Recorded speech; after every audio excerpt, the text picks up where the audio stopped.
नमस्कार। ईपीएफओ क्षेत्रीय कार्यालय दिल्ली उत्तर वजीरपुर द्वारा एक नई पहल जिसे साझेदारी का नाम दिया गया है, जिसके अंतर्गत आप और हम मिलकर क्लेम रिजेक्शन के प्रमुख कारणों को जानने और उसे कम करने का प्रयास करेंगे। फॉर्म 19 एवं 10C जो कि नौकरी छोड़ने के बाद पीएफ और पेंशन के पूरे पैसे को निकालने से संबंधित है और हम आज उनके रिजेक्शन के मुख्य कारणों पर चर्चा करेंगे। आप अपने क्लेम के साथ बैंक की पासबुक लगाते हैं और अक्सर ये पाया जाता है कि पासबुक बैंक अधिकारी द्वारा अटेस्ट नहीं होती है।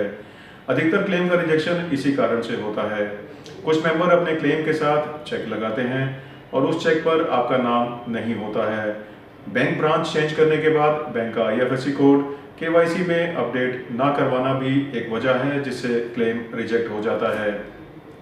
अक्सर ये पाया जाता है कि नौकरी ज्वाइन करने या छोड़ने की तारीख गलत होती है। कई बार ऐसा भी होता है कि मेंबर पासबुक पर हाथ से अकाउंट नंबर या अन्य जानकारी को लिख देते हैं जो कि मान्य नहीं है।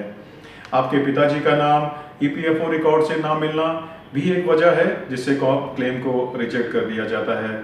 इसलिए आपका ये सुनिश्चित करना बहुत ज़रूरी है कि आपका और आपके पिताजी के नाम की स्पेलिंग बिल्कुल ठीक हो। पहली और दूसरी नौकरी के कार्यकाल का अलग अलग ना होना यह भी एक मुख्य वजह है जिससे क्लेम रिजेक्ट हो जाता है।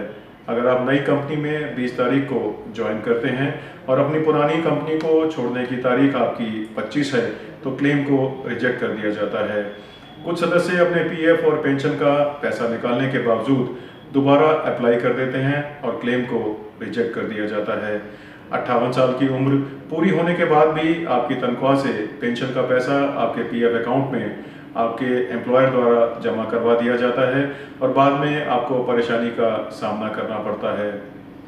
और अंत में सबसे महत्वपूर्ण जिसके कारण क्लेम को रिजेक्ट कर दिया जाता है वो है कि फॉर्म 19 और 10C को एक साथ ना भरना। इसलिए दोनों फॉर्म्स को एक साथ भरना सुनिश्चित करें। हम आशा करते हैं कि आप इस वीडियो को ध्यान में रखते हुए अपने क्लेम फॉर्म को जमा करेंगे और इस साझेदारी मुहिम को सफल बनाने में अपना कीमती योगदान देंगे। धन्यवाद।